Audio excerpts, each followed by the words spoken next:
اور یاد رکھیے ایک بات اور بھی آپ سے کہہ دیتے ہیں ہاتھ جوڑ کر کے، سسرال میں کبھی برابر مت رہیے گا، آئیے گا 9 دو 11 ہو جائیے گا، کیونکہ سسرال میں رہنے والا داماد اور کتا دونوں برابر۔ امام شافعی رحمۃ اللہ علیہ نے فرمایا اگر دودھ پینے والا بچہ ماں کی گود میں پیشاب کرے وہ بیٹا ہے، اور بدن میں پیشاب نہیں لگا کپڑے میں پیشاب ہے، تو کپڑا اتارنے کی ضرورت نہیں ہے، 1 مٹھی پانی لیا مارا، 2 مٹھی پانی لیا مارا، گار لیا جھاڑ لیا، کپڑا پاک ہو جائے گا۔ بیٹا اگر پیشاب کرے، دودھ پیتا بچہ، امام شافعی فرماتے۔ لیکن اگر دودھ پینے والی بیٹی ہے، ماں کی گود میں پیشاب کرے، باپ کی گود میں پیشاب کرے، اور بدن میں پیشاب نہ لگے، صرف کپڑے ہی میں پیشاب ہے، پھر بھی 1 مٹھی 2 مٹھی پانی مار لینے سے کپڑا پاک نہیں ہوگا، کپڑا اتارنا پڑے گا، داغ دھبے چھوڑانے پڑیں گے، بدبو نکالنی پڑے گی، گارنا اور نچوڑنا پڑے گا، تب مکمل کپڑا پاک ہوگا۔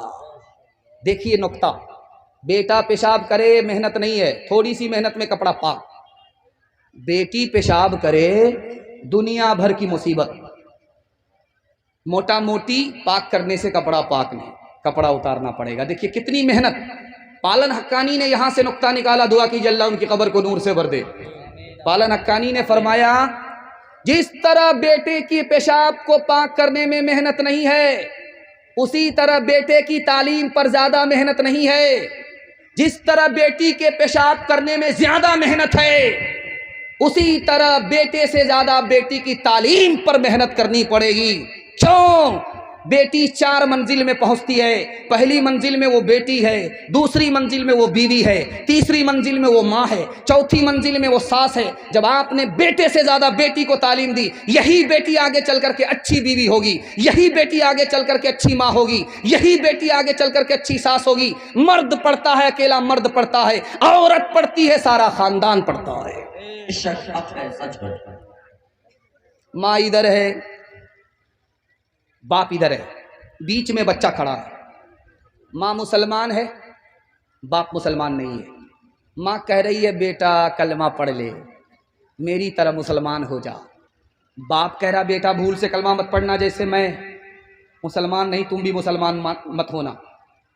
بیٹا کبھی ماں کو دیکھ رہا، کبھی باپ کو دیکھ رہا، کبھی ماں کو دیکھ رہا، کبھی باپ کو دیکھ رہا، ماں کا جادو چل گیا، بیٹا کلمہ پڑھ کر مسلمان ہو گیا۔ سبحان اللہ سبحان اللہ۔ تاریخ میں بہن کا کتنا بڑا کردار ہے یہ دکھانے کے لیے جا رہا ہوں۔ ماں باپ کے مرنے کے بعد ہم اپنی بہن کو تنہا چھوڑ دیتے ہیں۔ بہن پر ستم کرنے والے ہاتھ جوڑ کر کے میں آپ سے کہتا ہوں آپ بہن پر ستم مت کیجیے، کرم کیجیے، اللہ آپ پر مہربان ہوگا۔ دھیان سے سنیے گا۔ اس بہن نے کہا اے حجاج تم نے مجھے 5 منٹ کا ٹائم دیا ہے، 1 کو بچانا ہے، 2 کو موت کے حوالے کرنا ہے، میرے بھائی کو چھوڑ دو۔ بیٹے کو پھانسی ہو گئی، شوہر کو پھانسی ہو گئی۔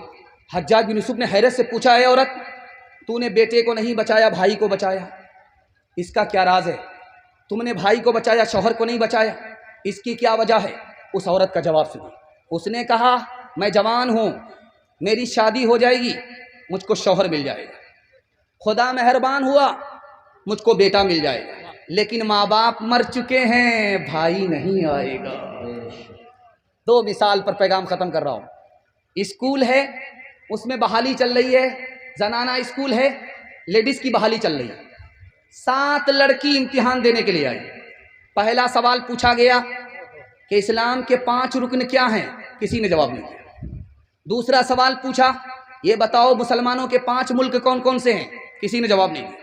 تیسرا سوال آیا بسم اللہ الرحمن الرحیم کا ترجمہ بتاؤ، کسی نے جواب نہیں دیا۔ چوتھا سوال آیا تم یہ بتاؤ کہ تسبیح میں 100 دانے کیوں ہوتے ہیں؟ اس کا بھی کسی نے جواب نہیں دیا۔ اور آخری سوال جس کا سب نے تسلی بخش جواب دیا وہ کیا سوال تھا؟ فلمی 3 ہیرو کے نام بتاؤ، سب نے تسلی بخش جواب دیا۔